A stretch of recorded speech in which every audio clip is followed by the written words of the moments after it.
ஓம் சிவம். அன்பே சிவம். அனைத்தும் சிவம். முற்றும் சிவம். முடிவும் சிவம். முதலும் சிவம். ஓம் சிவம். ஓம் சிவம். இன்று இறைவன் அறிவிக்கும், இறைவன் என்பதை விட மனிதன் அறிவை பயன்படுத்தி கொள்ளுங்கள். அரசியல் சொல்வதை விட கவர்மெண்ட் அறிவது. பள்ளி இன்று ஒரு சட்டத்தை புதிய அறிவிப்பு வர வேண்டும். அப்போதுதான் பெண்களுக்கு பாதுகாப்பு கிடைக்கும், பெண் பிள்ளைகளுக்கு. ஆகையினால் காலை 7 மணி முதல் மாலை 5 மணி வரை பள்ளி. ஸ்பெஷல் கிளாஸ் எதுவும் இருக்கக்கூடாது. ஸ்பெஷல் கிளாஸ் இருக்கக்கூடாது. அதே போன்று பாய்ஸ் மாணவர்களுக்கு மட்டும்தான் ஹாஸ்டல் பள்ளி. பெண் பிள்ளைகளுக்கு ஹாஸ்டலில் படிக்க வைக்கக்கூடாது. அவர்கள் படிக்க அவரவர் வீட்டிலே வசதி செய்து தர வேண்டும் கவர்மெண்ட்டு. அதே போன்று இராணுவத்தில் கேண்டீனில் தரும் பொருட்கள் அனைத்தும் பழமையான பொருள்களாக உள்ளது. அந்த பொருட்கள் வர காரணம், கம்பெனியில் ஸ்டாக் ஆகும் பொருள்களை கொண்டு வந்து விற்பனை செய்கிறீர்கள். இதில் சிலர் அப்பொருளை வாங்கி ஏழை மக்களுக்கு விற்பனை செய்து விடுகிறார்கள். இதனால் உடல்நிலை பாதிப்பு ஏற்படுகிறது. ஆகினால் அவர்களுக்கு கொடுக்கப்படும் பொருள் தரமானதாக கொடுக்கப்படும். அதற்கு என்ன செய்ய வேண்டும்? கம்பெனியில் பொருள் உற்பத்தியாளர்களிடம் விற்பனையாளர்கள் ஆர்டர் கொடுத்த பிறகுதான் அப்பொருளை அந்த அளவுக்கு மட்டும் உற்பத்தி செய்து தர வேண்டும் என்று அரசு அறிவிப்பு தர வேண்டும். இதை மறந்து செயல்படக்கூடாது. அதே போன்று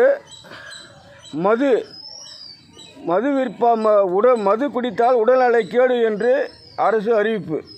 அரசு என்பது என்ன?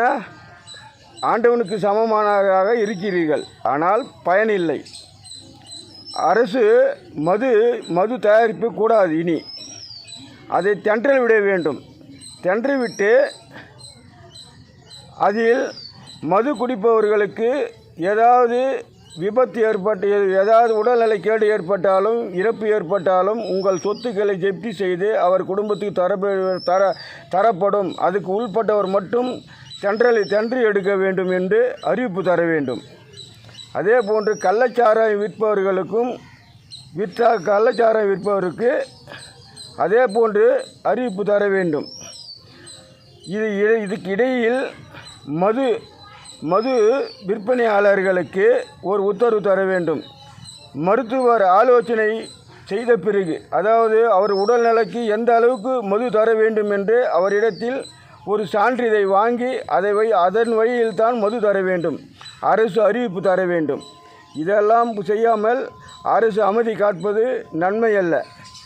மக்கள் உடல்நிலை பாதிக்க ஏற்படும். இன்றைக்கி பூமியில் இடைவெளி கிடையாது. ஆகையால் சிந்தித்து செயல்படவும்.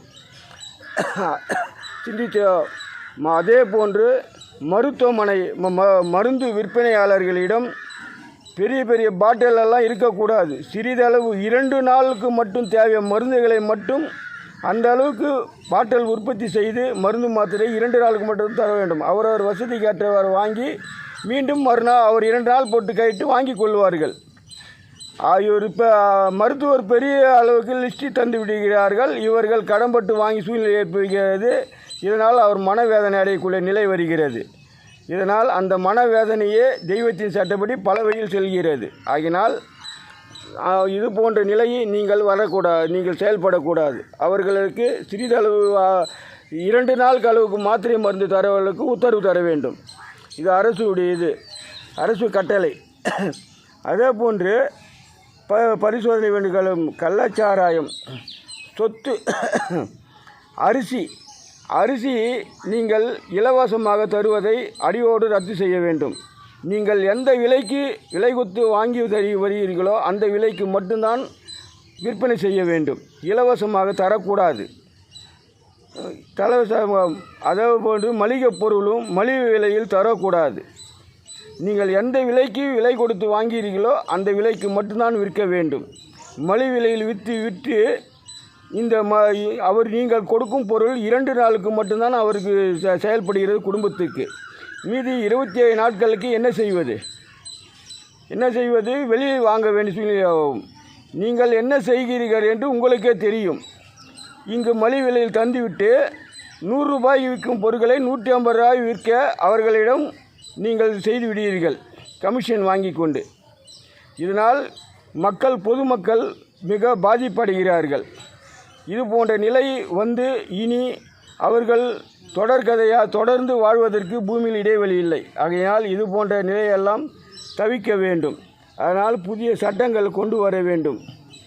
இதை மறந்து அமைதி காத்தால் வரும் துயரத்தை நீங்கள் அனுபவிக்க நேரிடும். இது உறுதி. ஓம் சிவம், அன்பே சிவம், அனைத்தும் சிவம்.